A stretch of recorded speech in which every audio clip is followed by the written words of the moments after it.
श्री शिवाय नमस्तुभ्यम। हर हर महादेव। कैसे हैं आप सब लोग। दोस्तों, आज की यह वीडियो बहुत ही ज़्यादा खास और लाभकारी होने वाली है। दोस्तों, त्रिशूल में लगा देना सिर्फ हाथ की 3 उंगलियां। महादेव आपकी सभी समस्याएं कर देंगे दूर। आपके जीवन के सभी संकट समाप्त हो जाएंगे। आपको हर क्षेत्र में सफलता मिलेगी। दोस्तों, आज की यह वीडियो बहुत ही ज़्यादा विशेष होने वाली है, क्योंकि सोमवार को बहुत ही दिव्य और महासंयोग बन रहे हैं। अगर आप इन उपायों को करते हैं तो आपकी हर मनोकामनाएं परिपूर्ण हो जाएगी, साथ में आपके जीवन की सारी परेशानियां समाप्त हो जाएंगी। अगर आप नौकरी की चाहत रखते हैं या आपको कारोबार व्यापार में सफलता नहीं मिल रही है, आपके जीवन में कोई बहुत विकट समस्या आ गई है, तो आप इन उपायों को सोमवार के दिन करके अपनी हर समस्या दूर कर सकते हैं। दोस्तों, इन उपायों को गुरु जी की कथा को सुनकर और समझकर ही आपको हम बड़े विस्तार से समझाने का पूरा प्रयास करते हैं। आप सभी से एक छोटी सी गुजारिश है, आप वीडियो को लाइक और शेयर अवश्य करें। कमेंट में महादेव का कोई प्यारा सा नाम जरूर लिखें। दोस्तों, 22 जनवरी दिन सोमवार को बहुत ही दिव्य और दुर्लभ संयोग बन रहे हैं। दोस्तों, जैसा कि आप सभी जानते हैं कि 22 जनवरी को प्रभु श्री राम की प्राण प्रतिष्ठा अयोध्या में होने जा रही है। तो दोस्तों, थोड़ी सी जानकारी प्रभु श्री राम के बारे में भी जान लेते हैं। दोस्तों, त्रेता युग में भगवान विष्णु के 7वें अवतार के रूप में राम जी का जन्म अयोध्या में हुआ था। राम जी के जन्म के समय जैसे मुहूर्त थे, ठीक वैसा संयोग 22 जनवरी को प्राण प्रतिष्ठा में भी रहेगा। दोस्तों, प्रभु श्री राम की जन्मभूमि अयोध्या में बने नवनिर्मित राम मंदिर में सोमवार 22 जनवरी 2024 को रामलला की मूर्ति की प्राण प्रतिष्ठा की जाएगी, जिसका देशवासियों और सनातन प्रेमियों को बेसब्री से इंतजार है। लेकिन क्या आप जानते हैं कि रामलला की प्राण प्रतिष्ठा के लिए आखिर 22 जनवरी 2024 की तारीख ही क्यों निर्धारित की गई। दोस्तों, 22 जनवरी आपको महज एक तारीख लगती होगी, लेकिन ये कोई साधारण तारीख नहीं है, बल्कि इसके पीछे बहुत अहम कारण है। दरअसल 22 जनवरी को पंचांग के अनुसार अभिजीत मुहूर्त रहेगा और इसके साथ ही इस तिथि पर कई शुभ संयोगों का भी निर्माण हो रहा है। दोस्तों, पौराणिक ग्रंथों के अनुसार त्रेता युग में प्रभु श्री राम का जन्म अभिजीत मुहूर्त में ही हुआ था। इस मुहूर्त को बहुत ही शुभ माना गया है, इसलिए राम मंदिर में मूर्ति की प्राण प्रतिष्ठा भी अभिजीत मुहूर्त में ही की जाएगी। अभिजीत मुहूर्त में रामलाल की प्राण प्रतिष्ठा के बाद भगवान श्री राम की मूर्ति सदैव मंदिर में विराजमान रहेगी। दोस्तों, आप सभी से एक गुजारिश करते हैं कि भगवान श्री राम की प्राण प्रतिष्ठा पर आप अपने घरों में कम से कम 5 दीपक जरूर जलाएं। दोस्तों, 22 जनवरी पौष मास के शुक्ल पक्ष की द्वादशी तिथि पड़ रही है। इस दिन अभिजीत मुहूर्त तो रहेगा ही, साथ ही इस दिन सर्वार्थ सिद्धि योग, अमृत सिद्धि योग और रवि योग जैसे शुभ योगों का निर्माण हो रहा है। अगर आप इन शुभ संयोग में इन उपायों को करते हैं तो आपको बहुत विशेष लाभ प्राप्त होगा और आपकी हर मनोकामनाएं भी परिपूर्ण हो जाएगी।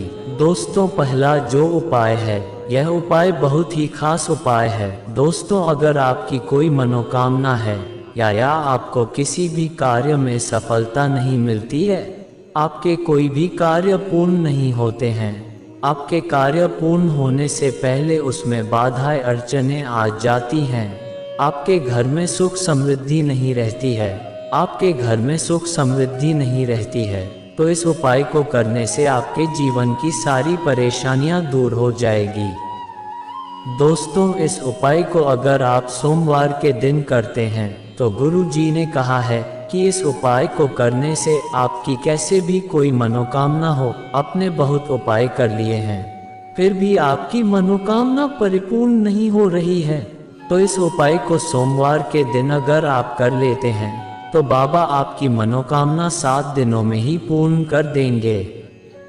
दोस्तों, इस उपाय को करने के लिए आपको एक तांबे के लोटे में अपने घर से शुद्ध ताज जल भर लेना है और फिर उस लोटे में आप एक अक्षत का दाना डाल दें और फिर आपको 7 काले तिल के दाने लेने हैं और आपको 7 काली मिर्च के दाने लेने हैं और फिर इन सभी सामग्री को लेकर आप शिव मंदिर चले जाएं और फिर अपना फेस उत्तर दिशा की ओर करके शिवलिंग के पास बैठ जाएं और फिर 7 काली मिर्च के दाने को माता पार्वती के हस्त कमल पर समर्पित कर दें और फिर 7 काले तिल को भगवान शिव के शिवलिंग पर समर्पित कर दें और फिर उस लोट को हाथ में लेकर शिवलिंग पर ओम नमः शिवाय मंत्र का स्मरण करके जल समर्पित करें।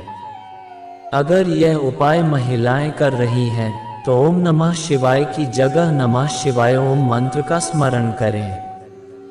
दोस्तों, अगर आप शिवलिंग पर एक अक्षत समर्पित कर देते हैं तो आपको सारे दोष समाप्त हो जाते हैं। वहीं काले तिल से आपके जीवन में जो भी बाधाएं आ रही होगी वे सभी दूर हो जाएगी। 7 काली मिर्च समर्पित करने से आपको हर कार्य में सफलता मिलेगी। दोस्तों, दूसरा जो ये उपाय है, ये उपाय बहुत ही खास उपाय है। अगर आप अपने बच्चों की तरक्की चाहते हैं, अपने बच्चों की उन्नति चाहते हैं, अपने बच्चों की सफलता चाहते हैं, तो इस उपाय को आप सोमवार के दिन जरूर करें।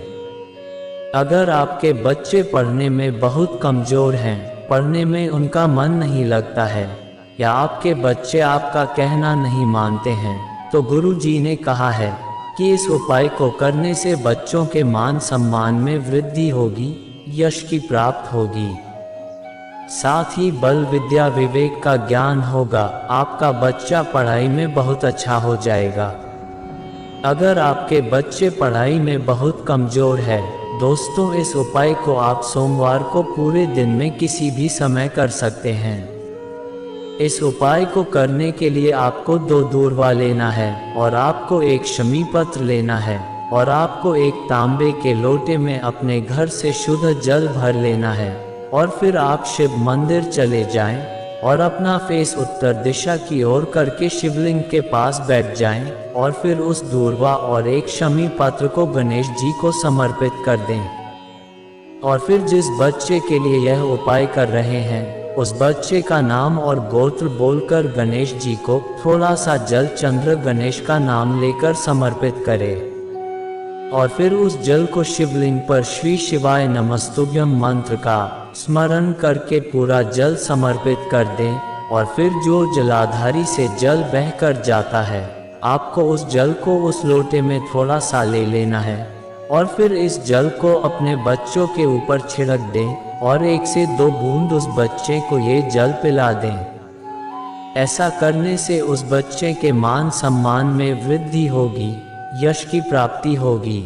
दोस्तों, तीसरा जो ये उपाय है, ये उपाय बहुत ही लाभकारी है। इस उपाय को करने से आपके जीवन की सभी समस्याएं समाप्त हो जाएंगी, आपके सभी दोष समाप्त हो जाएंगे, आपके सभी कष्ट दुख तकलीफ दूर हो जाएंगे। अगर आपकी कोई विशेष मनोकामना है या आप अपने मान सम्मान में वृद्धि चाहते हैं, अगर आपके जीवन में धन की समस्या है, घर में पैसों की कमी रहती है, आपको काम में सफलता नहीं मिल रही है, तो गुरु जी ने कहा कि इस उपाय को सोमवार के दिन करने से समस्त समस्याएं समाप्त हो जाती हैं। इस उपाय को करने के लिए आपको एक तांबे का लोटा लेना है। उस तांबे के लोटे में अपने घर से शुद्ध जल भर लें और फिर उस लोटे में गंगा जल की 2 से 4 बूंद डाल दें और फिर आपको एक बेलपत्र लेना है। इस बात का विशेष ध्यान रखें कि बेलपत्र कहीं से खंडित ना हो और आपको 1 चम्मच शहद लेना है और फिर इन सभी सामग्री को लेकर आप शिव मंदिर चले जाएं और अपना फेस शिवलिंग के उत्तर दिशा की ओर करके बैठ जाएं और फिर इस बेलपत्र की बीच वाली पत्ती पर अपने दाहिने हाथ की अनामिका उंगली से शहद लगा देना है और फिर इस बेलपत्र को शिवलिंग पर जिस तरफ अपने शहद लगाया है वो सतह शिवलिंग से सटी हुई हो। और फिर उस लोटे को उठाकर शिवलिंग पर कुंदकेश्वर महादेव का नाम लेकर जल समर्पित करें। और फिर जो जलाधारी से जल बहता हुआ आता है, इस लोटे में जल को थोड़ा सा ले लेना है और फिर भगवान शिव के त्रिशूल के पास जाकर उस लोटे में अपने दाहिने हाथ की 3 उंगलियां डाल देना है। और फिर वही हाथ त्रिशूल पर रखकर आपकी जो भी कामना है, आपकी जो भी समस्या है, वह कह देनी है। आपकी हर कामना बहुत जल्द परिपूर्ण हो जाएगी। दोस्तों, वीडियो अच्छी लगी हो तो वीडियो को लाइक, शेयर और चैनल को सब्सक्राइब जरूर करें। श्री शिवाय नमस्तुभ्यम। हर हर महादेव।